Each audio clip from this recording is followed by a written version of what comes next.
तो हेलो भाइयों, जय हिंद, वंदे मातरम। जितने भी हमारे इंडियन नेवी, एयरफोर्स, आर्मी के जितने भी भाई हैं जो कि उनको अग्निवीर हटने का चांस उनको लग रहा है कि अग्निवीर हटेगी कि नहीं हटेगा, अग्निवीर में क्या सुधार होगा, अग्निवीर में जाने के बाद जॉब प्रोफाइल क्या होती है, जितने भी भाई जाना चाहते हैं उनके लिए संदेश है हमारी तरफ से।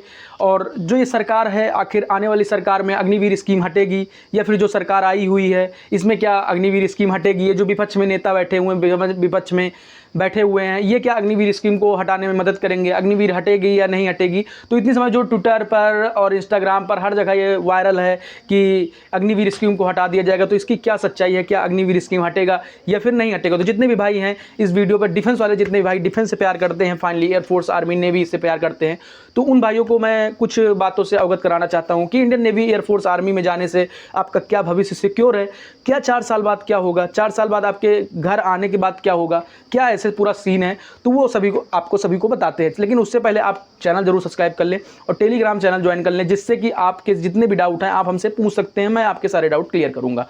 ठीक, जैसा कि आप सभी जानते हैं कि जो बीजेपी है, बीजेपी ने अग्निवीर स्कीम लाई, उसके साथ पॉइंट जो है, बीजेपी ने अग्निवीर स्कीम लाई, वो कुछ भी सोचे होंगे, तो उसके अग्निवीर स्कीम आने से पहले बीजेपी के अंदर कम से कम 2-3 महीने से लगभग बातें चली होंगी, मीटिंग हुई होंगी कि अग्निवीर स्कीम लगाया जाएगा तो देश में क्या प्रभाव पड़ेगा, आने वाले चुनाव में क्या प्रभाव पड़ेगा, उनको मालूम था, लेकिन उन्होंने अग्निवीर स्कीम लगाई।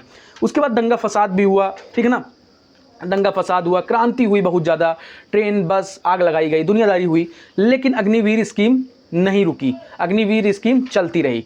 तो फिर बात आई विपक्ष की। विपक्ष में जैसे इंडिया गठबंधन की बात करें तो राहुल गांधी जी, अखिलेश यादव जी, और इन्होंने क्या आवाज़ उठाई कि अग्निवीर स्कीम, मेरी सरकार आते ही, कांग्रेस की सरकार आते ही या फिर इंडिया गठबंधन की सरकार आते ही हम लोग अग्निवीर स्कीम ख़त्म कर देंगे, ख़त्म कर देंगे, ख़त्म कर देंगे। ठीक, इन्होंने 3 बार ऐसा बोला, अग्निवीर स्कीम वो ख़त्म कर देते। तो अब इससे चुनाव पर जो प्रभाव पड़ा है, जो चुनाव पर आने वाले आप लोगों ने देखा भी है, तो उसके बारे में तो मैं कुछ ज़्यादा बोलना नहीं चाहूँगा, लेकिन आने वाले समय में जो चुनाव पर प्रभाव पड़ा है, इससे क्या प्रभाव पड़ा है, इससे आने वाले समय में क्या अग्निवीर स्कीम हट जाएगी? तो देखिए भाई, जितने भी भाई हो, अगर उनके मन में है कि अग्निवीर स्कीम हट जाएगी, तो अग्निवीर स्कीम अभी हटने वाली तो नहीं है। अग्निवीर स्कीम सोच समझ के रखी गई है, तो अग्निवीर स्कीम में सुधार होगा। सुधार का मतलब ये 25% का, अब जो आपका 25% का सिस्टम है वो 50% कर सकते हैं, या फिर आपको कहीं ना कहीं इन फ्यूचर 4 साल बाद क्या होता है, इंडियन नेवी, एयरफोर्स, आर्मी में हो आप, 4 साल बाद क्या होगा कि फाइनली आपको 4 साल बाद घर भेजा जाएगा। घर भेजने के बाद फिर आपको इंडियन नेवी से हो, आप इंडियन एयरफोर्स से हो, इंडियन आर्मी से हो, तो आप लोगों को फिर आपको बुलाया जाएगा कि आप आइए, फिर आपका जो भी होगा प्रोसेस, तो 4 साल बाद ये प्रोसेस होने वाला है। लेकिन ये तो 25% लड़के जाएंगे।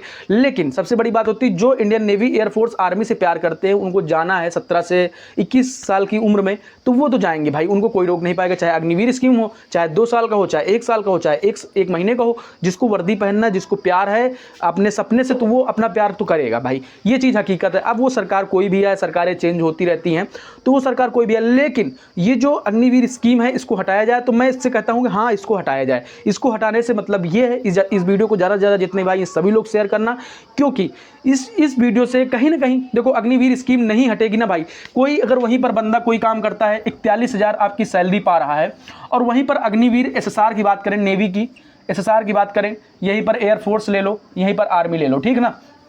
अब बात करते हैं, वहीं पर कोई अग्निवीर है SSR के थ्रू, उसकी सैलरी वो परमानेंट है, उसकी सैलरी 41,000 है, लेकिन एक अग्निवीर जाता है, ठीक है ना, एक अग्निवीर जाता है, उसकी सैलरी 21,000 है, तो उसके साथ भेदभाव हो रहा है भैया, उसके साथ भेदभाव हो रहा है। 21,000 में 41,000, वो उसके ऊपर दबाव बनाता है कि भैया ऐसा है कि 21,000 4 साल बाद तो भग जाएगा, मैं तो परमानेंट हूँ। तो कहीं ना कहीं ये चीज़ डिसएडवांटेज देखने को मिलते हैं, बट ज़्यादातर नहीं मिलते, लेकिन देखने को मिलते हैं। मेरे साथ भी ऐसा हुआ, ठीक, मेरे साथ भी ऐसा हुआ, तो मैं आपको बता रहा हूँ। तो जो सीनियर वगैरह होते हैं, लड़के होते हैं, तो वो क्या करते हैं, दबाव बनाते हैं, भाई तू तो अग्निवीर ही है, 4 साल बाद चला जाएगा।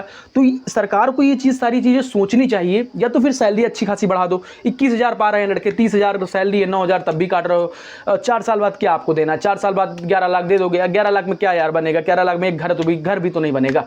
तो फिर उसके ऊपर सुधार किया जाए। अब राहुल गांधी जी ने कहा कि अग्निवीर स्कीम हटा देंगे, तो अब देखो भाई, ये JDU की तरफ से जो हर चीज़ नोटिस जारी हो रही है, हर चीज़ बताया जा रहा है, JDU का जो लेकर आप लोगों ने देखा होगा कई सारा, तो उन्होंने कहा कि देखो, ये जो पार्टी है बीजेपी, इसने इनका जो सीटें कम हुई है, इनकी सीटें कम होने का कारण सबसे बड़ा अग्निवीर था, इनके सब अग्निवीर था, ठीक है ना भैया। अग्निवीर इनका कारण जो था अग्निवीर था।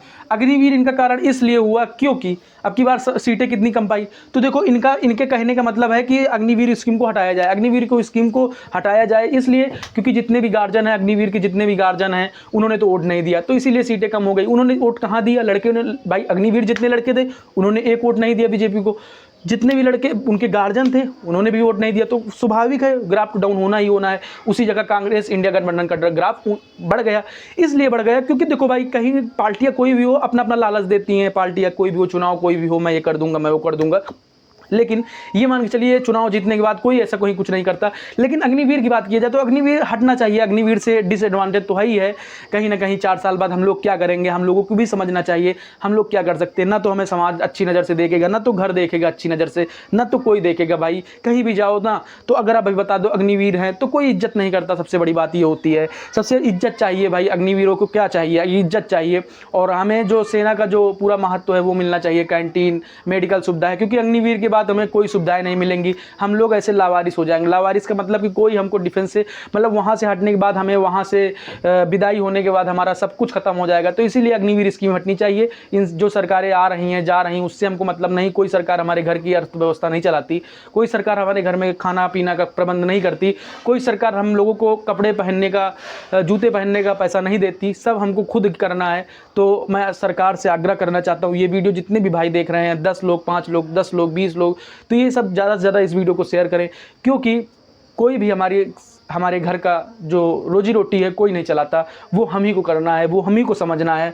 तो ये चीज़ अग्निवीर हटना चाहिए। अग्निवीर के ऊपर पूरा वो है, अग्निवीर हट जाए, बहुत अच्छा है। हमारे जितने भी भाई जा रहे हैं, अब कोई भाई कहते हैं मुझे अग्निवीर में नहीं जाना, तो भाई आप अग्निवीर में जाइए। इन फ्यूचर आपका फ्यूचर सिक्योर होगा, कहीं ना कहीं के बदलाव दिए जाएंगे, तो आप बाद में न पछताएं, इसीलिए आप अग्निवीर में जाएं। ठीक ना? जितने भी भाई हैं अगर मेरी बात से संतुष्ट हैं तो अपना राय कमेंट में जरूर दें, और टेलीग्राम चैनल को जरूर सब्सक्राइब करें। जय हिंद, वंदे मातरम।